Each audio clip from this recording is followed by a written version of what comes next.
नमस्कार दोस्तों, स्वागत है आप सभी का इस खूबसूरत से चैनल पर जिसका नाम है एक्सपेंडिंग वर्ल्ड।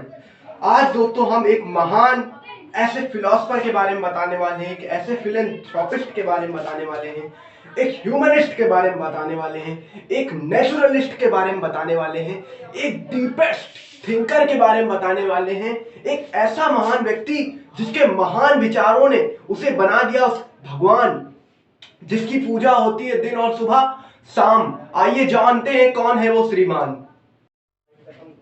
तो दोस्तों उस महान व्यक्ति का नाम है लाओ जी। लाओ जी को आप लाओ तजू भी बोल सकते हैं, लाओ त्सो भी बोल सकते हैं, लाओ त्सो भी बोला जाता है। ऐसे कई सारे नाम इसलिए बोले जा रहे हैं क्योंकि ग्रीक और लैटिन वर्ड्स में इनके कई सारे रूप माने जाते हैं। अब दोस्तों हम सीधे अपने कंटेंट पे आए तो ये सबसे बड़े नॉन कन्फ्यूशनिस्ट के रूप में जाने जाते हैं। नॉन कन्फ्यूशनिस्ट हमारी सबसे पहली वीडियो याद रखिएगा कन्फ्यूशस पर थी। वीडियो का लिंक हमने डिस्क्रिप्शन में दे दिया, आप अभी जाकर देख लें उस वीडियो को। नॉन कन्फ्यूशनिस्ट सबसे बड़े जाने जाते थे। ये कन्फ्यूशस से कैसे अलग थे आइए समझते हैं। कन्फ्यूशस का जो सोच था उनका मॉडल रिजिड था। वो राजा महाराजाओं के बारे में सोचते थे। हमने जितना भी कुछ बताया उनका मानना था कि प्रजा का कल्याण राजा द्वारा ही हो सकता है, पर ये थोड़ा अलग थे। इनका जो सोच का मॉडल था वो फ्लेक्सिबल था। ये कहते थे कि हमें राजा वाजा की कोई जरूरत नहीं है, हम प्रकृति की पूजा करेंगे, नेचर को देवी मानेंगे, नेचर को भगवान मानेंगे, नेचर ही हमारी केयर करेगा। और कई बार कई लोगों के सर कटने से भी बच जाते थे। चाइना में कई बार ऐसा हुआ है। तो दोस्तों इस वीडियो को हमने 4 पार्टों में बांटने की कोशिश करी है। पहला है इनकी सोच, मतलब कि इनके विचार, जिसको ताओइज्म बोला जाता है और दाओइज्म भी बोला जाता है। तो पहले ताओइज्म के बारे में जानेंगे। इसके बाद हम जानेंगे 6 थॉट ऑफ चाइनीज स्कूल, जो कि किस बेस पर थे। हमने अपनी अगली पहली वीडियो में हमने बताया था कि किस तरह के स्कूल होते थे। अब हम बताएंगे किस विचार पर स्कूल होते थे। ठीक है, पहली वीडियो जाके जरूर देख लें फ्रेंड्स प्लीज। तीसरा पॉइंट हमारा रहेगा ताओ ते चिंग, जो इनकी मेन टीचिंग्स थी, उसके बारे में इधर डिस्कस करेंगे।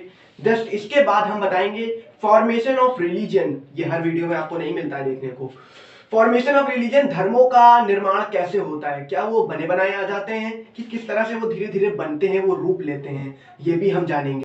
तो दोस्तों ताओइज्म का मतलब होता है, ताओइज्म में ताओ का मतलब होता है एक पाथ, एक वे, एक थिंक, एक रास्ता, एक सोच, एक विचार। हम दुनिया को जानने की कोशिश तो बहुत करते हैं, पर हम खुद को कितना जानते हैं? क्या आप खुद के प्रति जागरूक हैं जानने को? क्या आपने खुद को कभी जानने की कोशिश करी है? ताओइज्म में एक बात बोली गई है कि दूसरों को जानना इंटेलिजेंस ही है, पर खुद को जानना ट्रू विजडम है। ताओइज्म में एक और बात बोलते हैं कि when I let go what I am, when I become what I might be. जब मैं उसे छोड़ देता हूं जो मैं बन नहीं सकता, तब मैं वो बन जाता हूं जो मैं बनना चाहता हूं। ताओइज्म में कहते हैं कि दुनिया को जानना है तो हमें नेचर को जानना होगा, और अगर नेचर को जानना है तो हमें खुद को जानना होगा, और खुद को जानेंगे तो हमें एक यूनिवर्स मिलेगा, और यूनिवर्स को जान लेंगे तो हमें हर वो चीज छोटी लगेगी जो यहां पर दिख रही है हमें।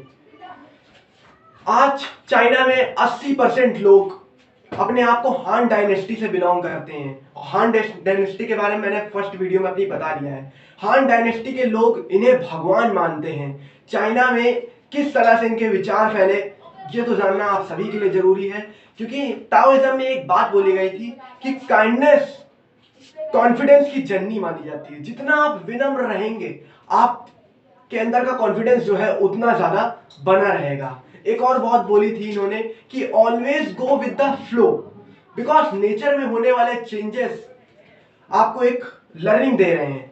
हमारी लर्निंग क्या है आज की? Changes gives you new opportunity to do something.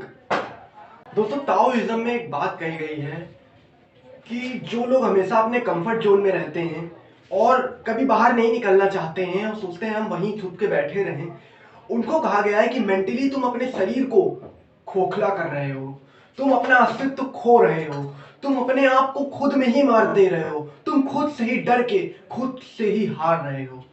यहां तक की बात बोल चुके हैं।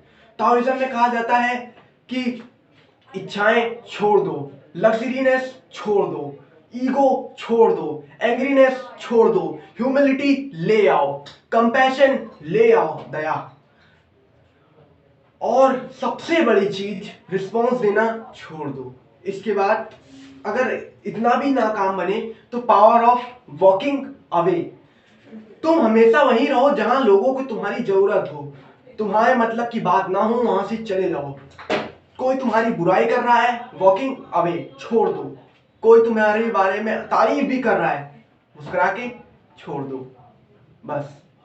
ताओइज्म में कहते हैं दोस्तों, वो जो जानता है वो बोलता नहीं, जो बोलता है वो जानता नहीं।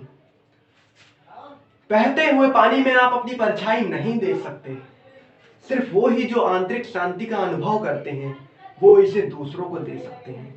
तुमको जान सकते हो जब तुम आंतरिक शांति का अनुभव करते हो, जब तुम उससे संतुष्ट हो जाते हो जो तुम हो, खुद की ना किसी से तुलना करते हो और ना प्रतिस्पर्धा, तब तुम वो बन जाते हो जो तुम बन सकते हो। अगर आप ज्ञान पाना चाहते हैं तो हर दिन सीखिए, बूढ़े बच्चे से सीखिए, बूढ़े और बच्चे से सीखिए, आयु को दोष मत दीजिए।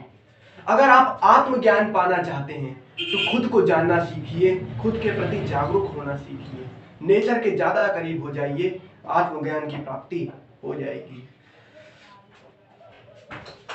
खामोशी ऊर्जा का स्रोत है तो शांति सुंदरता के दो पल हैं। अगर आप परिवर्तन नहीं चाहते तो समय के आधार पर आपका अंत हो जाएगा। मेरे पास सिखाने को अंत में 3 ही चीजें हैं, सादगी, दया और धैर्य। तो दोस्तों, 6 थॉट ऑफ चाइनीज स्कूल आखिर क्या थे? तो पहला स्कूल था यिन यांग स्कूल। यिन यांग मतलब होता है, यिन का मतलब होता है फीमेल और यांग का मतलब होता है मेल। इस स्कूल का मेन विचार था कि दो अपोजिट फोर्सेस का मिलना, मतलब कि मेल और फीमेल का मिलना और क्रिएशन करके प्रोडक्ट का फॉर्म करना।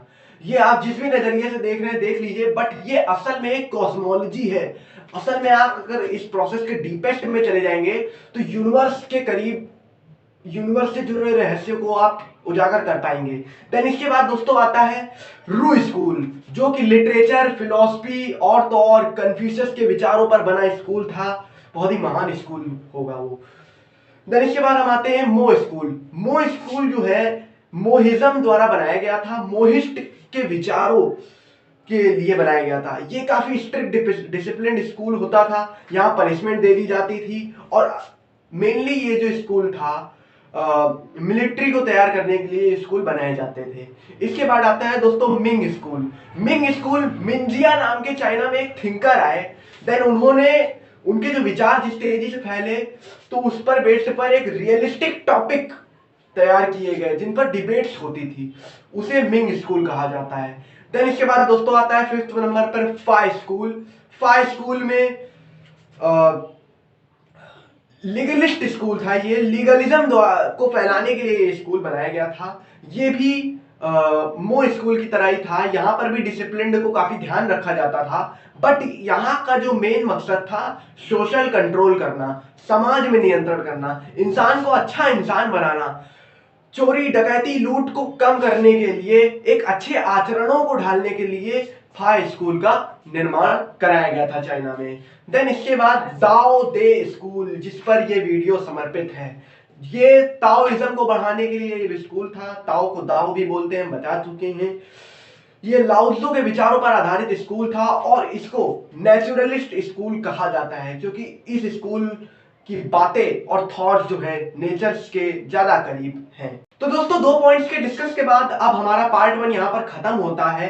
देन बाकी के 2 पॉइंट्स को हम पार्ट 2 में अपलोड करेंगे और पार्ट 1 की देर से अपलोडिंग के लिए हम आपसे माफी चाहते हैं क्योंकि हमारे कुछ फिजिकल कारण भी थे, कुछ मेंटल कारण भी थे, कुछ हमारे सपोर्टिंग ना करने के कारण थे और कुछ हमारी लापरवाही थी कि हमारी वीडियो को हमें देर से अपलोड करना पड़ रहा है। बट हम जाते जाते आपको एक बात बोलना चाहते हैं कि वास्तविकता को जानने के लिए इच्छाओं को छोड़ दो, मिथ्या को जानने के लिए इच्छाओं को रहने दो। ये दोनों शब्द एक हैं पर इनकी उत्पत्ति अलग अलग स्रोत से हुई है। जो इनका अंतर समझ जाए वो यूनिवर्स को समझ सकता है। इन्हीं विचारों के साथ हार्दिक गुप्ता आपसे विदा लेते हैं। मिलते हैं पार्ट 2 में। Bye bye.